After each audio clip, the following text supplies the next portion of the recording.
If you'd like online business explained to you in a way that you can actually understand, go to latenightim.com/explain. It's completely free, and I made it just for you. Now, how about an episode? Episode 111. Late Night Internet Marketing. This week on the Late Night Internet Marketing Podcast, we talk about content creation workflows. And specifically, we talk about my podcast workflow and the automation around that you can apply to the stuff that you need to get done. All this and more on the Late Night Internet Marketing Podcast. The Late Night Internet Marketing Podcast. You've been working for somebody else, but you want a business to run yourself. You want to know how to start and where to begin. Can you get out your comfort zone, my friend? Yes, you can do it right when it's late at night. At the end of the day, your dreams burning inside. So keep it up and you will find that you're building your business one night at a time. And now, broadcasting late at night from a little studio in the big state of Texas, your host, Mark Mason. All right. It has been a very, very busy week here at Late Night Internet Marketing Headquarters. It's a home office in my house. It's not like a big headquarters like at Apple, like the big circular spaceship that they're building. It's not like that. It's just me. But I'm getting a lot of stuff done, which makes me really happy, and particularly making a lot of progress on the late night affiliate course over at latenightaffiliate.com. I have made significant progress, particularly in understanding what people might want to see in the course. And for those of you that spent time on Skype or in some cases on the regular Earth phone with me, I really appreciate it. Those calls were very, very helpful. Thank you so much. These were people out of the beta part of the program that took the time to sit down on the phone with me for half an hour and talk about the kinds of things that they'd seen in affiliate marketing courses before, the things that they liked about online courses, didn't like, the things they wanted to see. And so that was just a huge help. And all of this is coming out of the validation part of Courses That Convert, which is Amy Porterfield's course. Really very, very impressed with the quality of content of that course. Gives me something to strive for in the creation of my own course. So thank you guys very much for doing that. Now, stage 2 of this validation is a little survey. So I'm going to ask those of you, even if I talk to you on the phone, if you've got a minute to fill out what's actually a 4-minute survey about affiliate marketing, what's bugging you in affiliate marketing, what things you'd like to know about, that would really help me out. You can find that at latenightim.com/affiliate survey. Again, that's latenightim.com/affiliate survey. Now, I'm going to use those answers in that survey for 2 purposes. One purpose is for research for the course to make sure I'm on the right track with the late night affiliate course. But the other purpose, which is going to be very important for you, the listener, is that I'm going to use that for ideas for content in future episodes. So if you could take literally 4 minutes of your time to go over to latenightim.com/affiliate survey and complete that survey, I would really appreciate it. You'll be interested. I'd also be interested just in hearing your feedback on what you think of that survey tool. I decided to ditch SurveyMonkey and use Survey Gizmo. I did like 5 minutes of online research about what the alternatives are for SurveyMonkey, because the price point for SurveyMonkey to get the SurveyMonkey branding off of it so that I could return the surveyor back to my website and get control of the thank you page and stuff like that was just too high for what I needed to do. And so I started looking around, and it turns out that this Survey Gizmo gadgetry is really nice, and it looks great on a mobile phone. So if you go to latenightim.com/affiliate survey, you can do that on your mobile phone. It looks fantastic.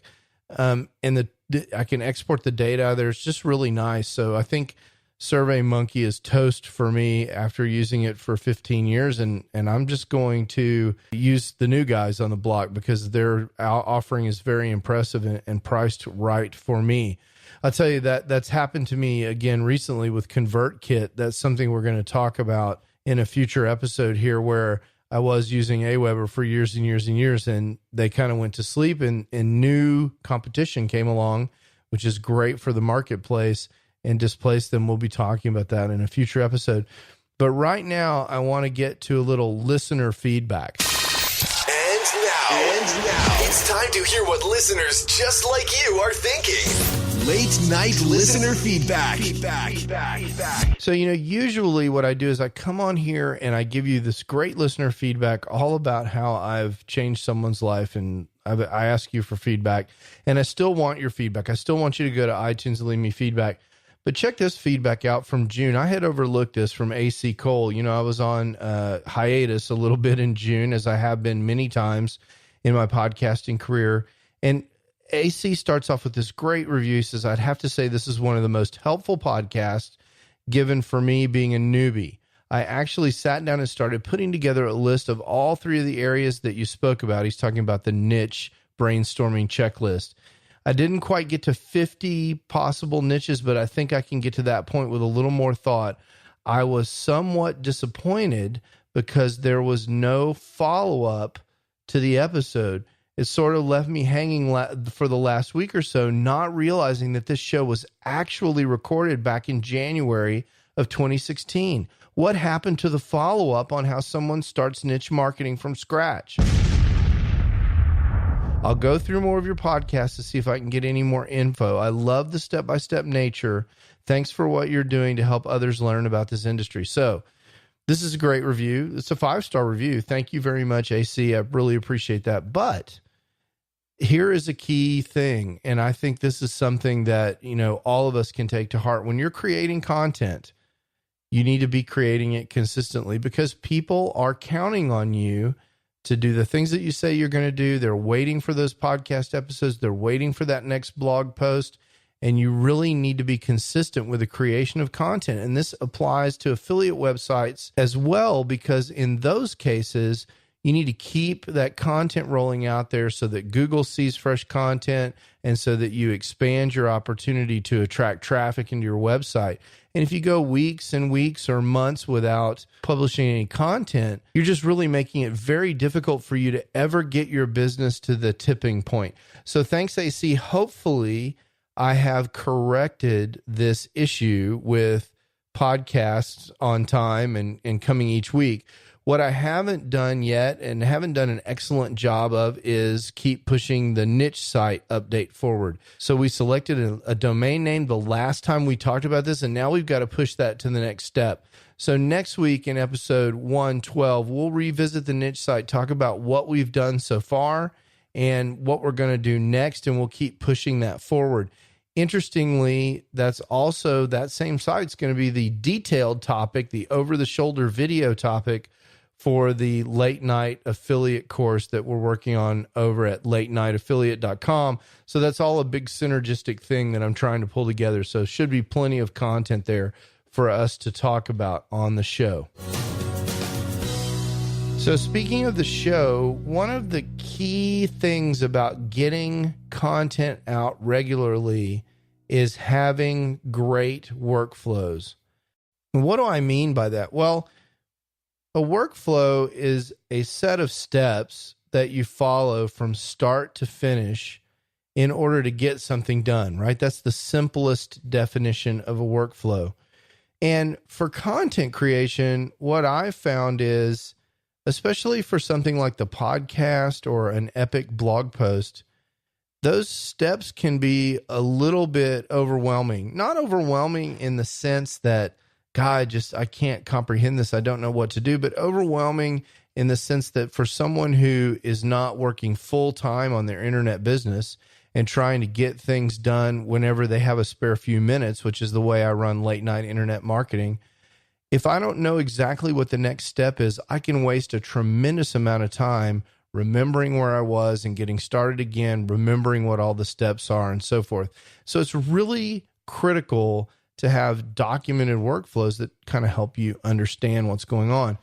But the other thing that I've noticed is that a lot of the information that comes to me non-linearly. What do I mean by that? It means I'm in the shower and I have an idea for the feedback segment of some episode in the future. I'm not sure which episode.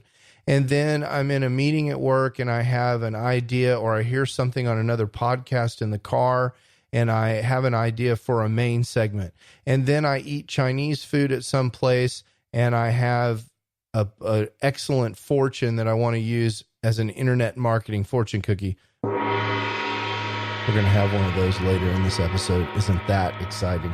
So, these things are coming to me, and the question is where to put them. And for a long time, I tried to put them into Evernote, and that works. I mean, Evernote is a great tool for this, but I've recently discovered a tool that for me is much better for organizing this kind of templated data.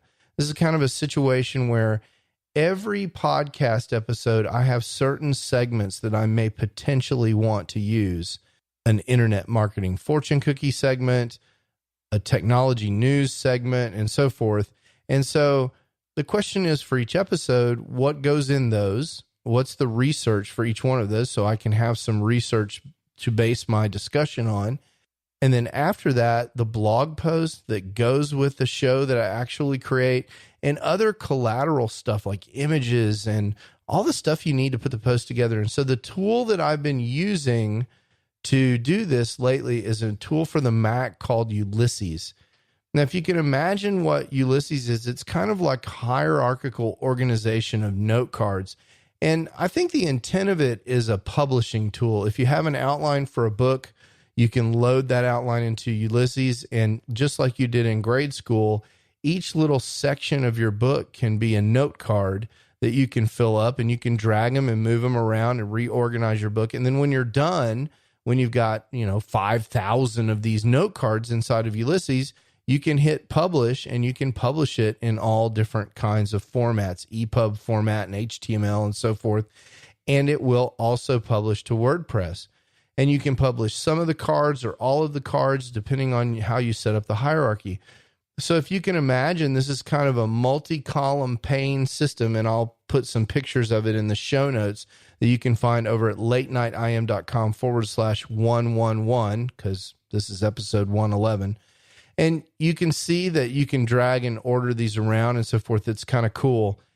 The neat thing about it is I can use some of the cards for notes that I can use while I'm talking, and some of the cards I can use for actually publishing the blog post that goes with the show. So I can jump back and forth and create this all week. And in fact, I can do weeks in advance.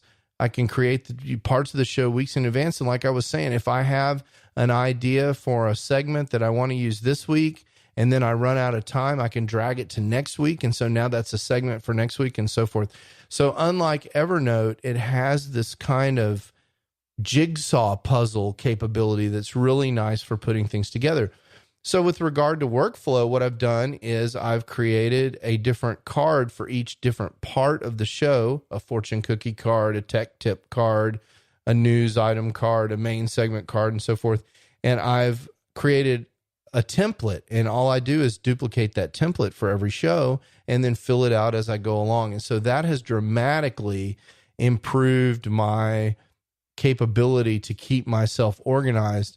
And it's sort of like Evernote, but with an outline hierarchy to it. I've always wished Evernote had this, because my Evernote gets really messy with lots of stuff. And yes, you can use tagging, and yes, there's lots of strategies for this, but I really, really like this Ulysses tool. You may be familiar with another Mac tool called Scrivener, which is a sort of the heavyweight version of Ulysses, the really hardcore version.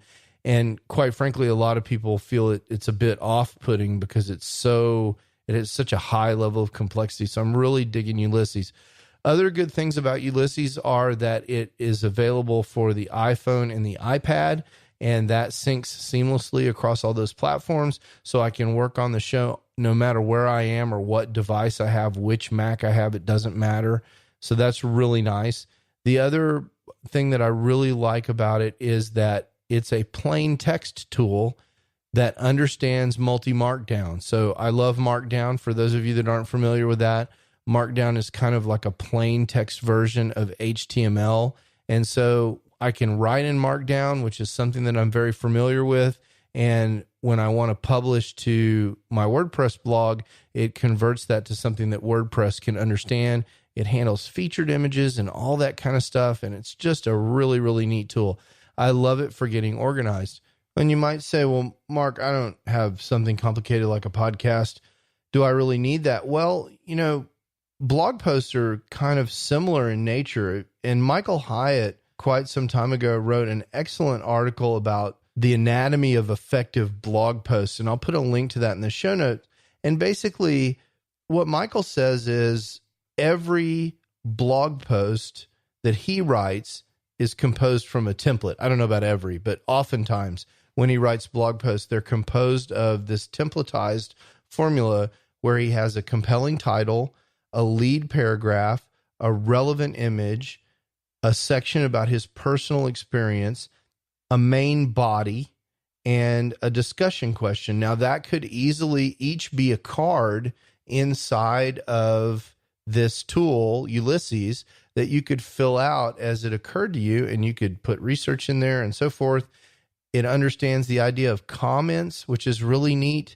So as you're typing, you can put in comments about what you're typing, but when you publish, those comments don't publish to your blog. So that's a kind of a neat way to take notes inside. It's just a really, really neat tool. And I think anytime you're creating content, Ulysses can help you. So that's one tool that I wanted to share with you today that might help you with your workflow and how I use it, Ulysses. Again, we'll put a link to that on the show notes.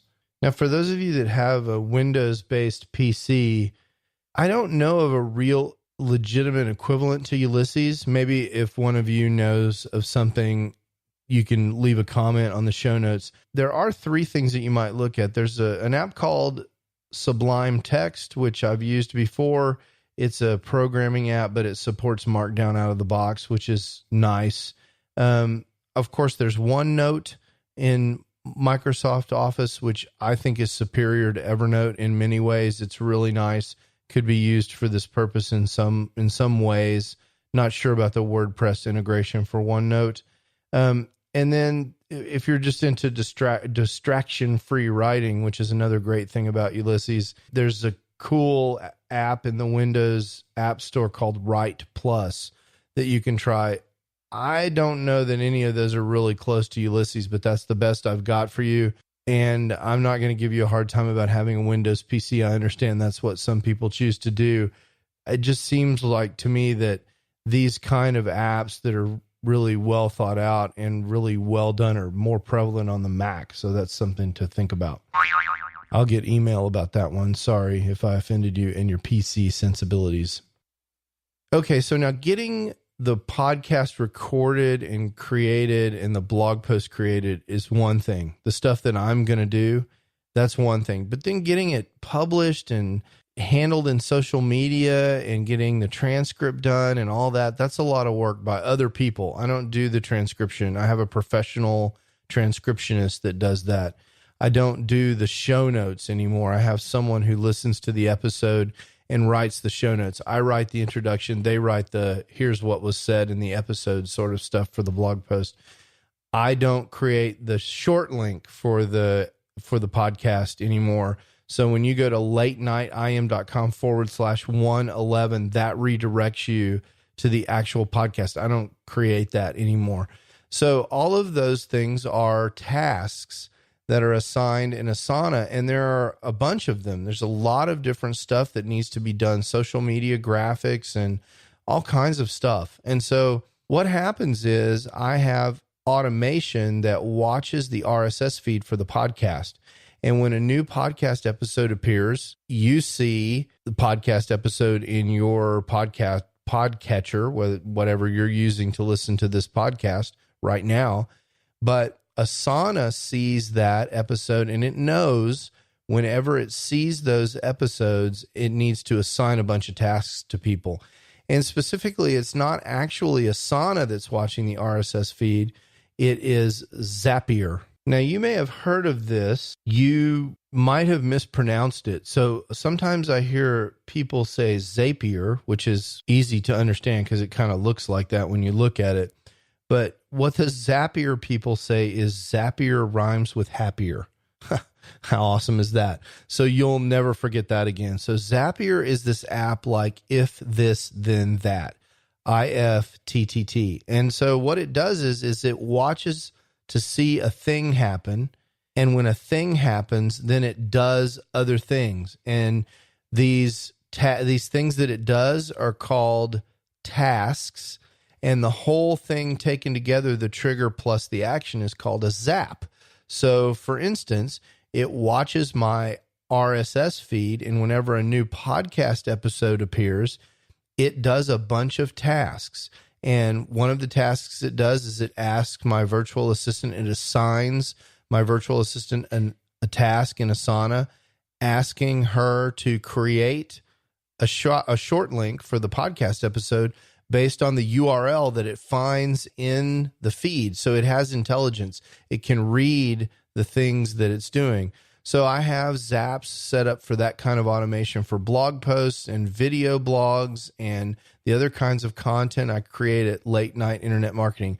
For example, it could watch your YouTube channel, and if it sees a new video, it could take that video link and it could share it out to Twitter and to Facebook, for example, automatically.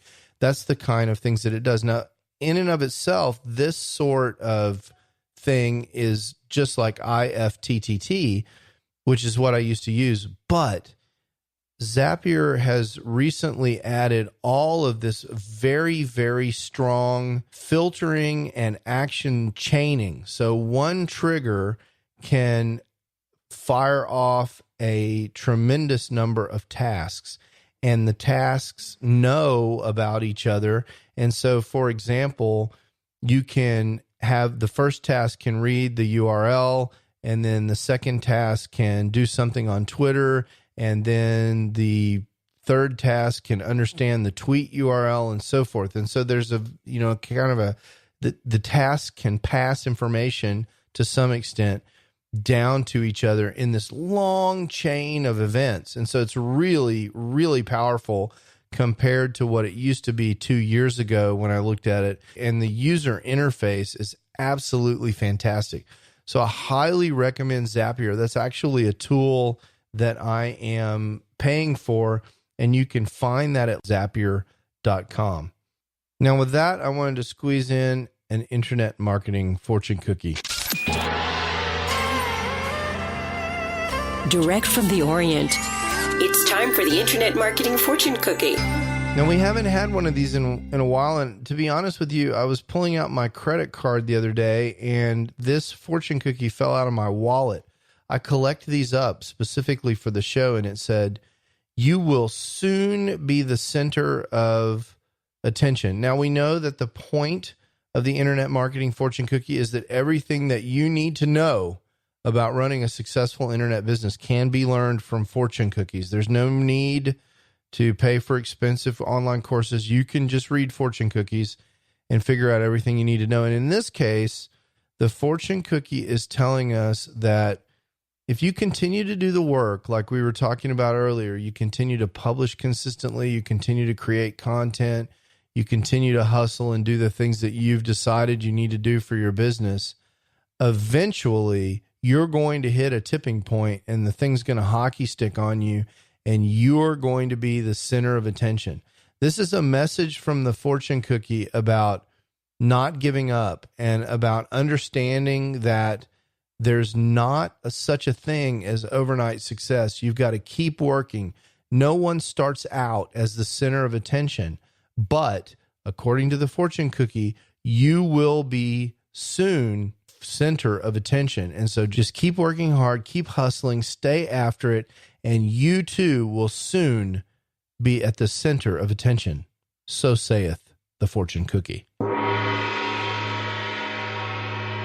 All right, well, that wraps it up for this week. I am going to be back at work on the late night affiliate course. If you want to get in on that action, please go take the survey over at latenightim.com/affiliate survey. Really appreciate it if you do that. It's a huge help to me. And I will catch you next week when we're going to get an update in on the late night niche site. Until then, my name is Mark Mason. I'm your host from Dallas, Texas, and I hope you have an absolutely fantastic day. Let's get it off the charts. Fantastic day today. Why not? Go ahead. You might as well. Take care. You can do it right when it's late at night. You've been listening to the Late Night Internet Marketing Podcast. Be sure to visit latenightpodcast.com today to leave feedback for Mark. Download special bonus content, access the show notes, and more. See you there.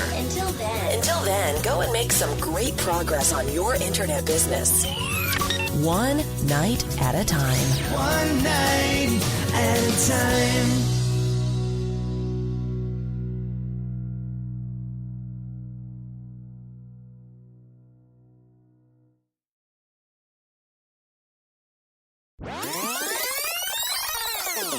It's kind of fun. I got feedback last week on the bloopers, man.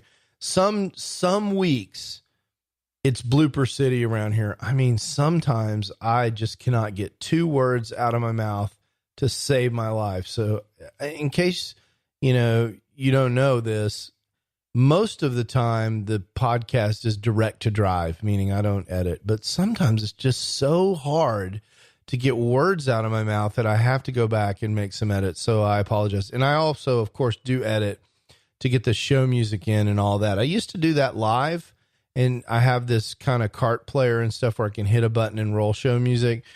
That's too many moving parts. I like to edit a little bit anyway at the end. That's kind of fun for me. Eventually I'll outsource that too, probably as well. And that'll become part of my Zapier script to ask some assistant in some faraway land to edit the podcast. But for now, I still edit it and I really enjoy it.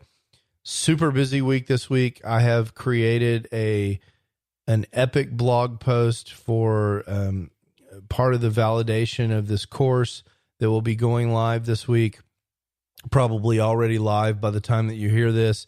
And it has a lead magnet in it with that tries to convert people to capture their email address and get them to take this same survey that I'm asking you to take. I'll be running Facebook ads to that and trying to get as much information as I can about what people would like to see in a course like this. This is, again, kind of the method prescribed by Amy, and I'm doing the best job that I can to do it exactly the way Amy described. First reason is Amy's created literally millions of dollars in revenue selling her own courses. So she knows what she's doing.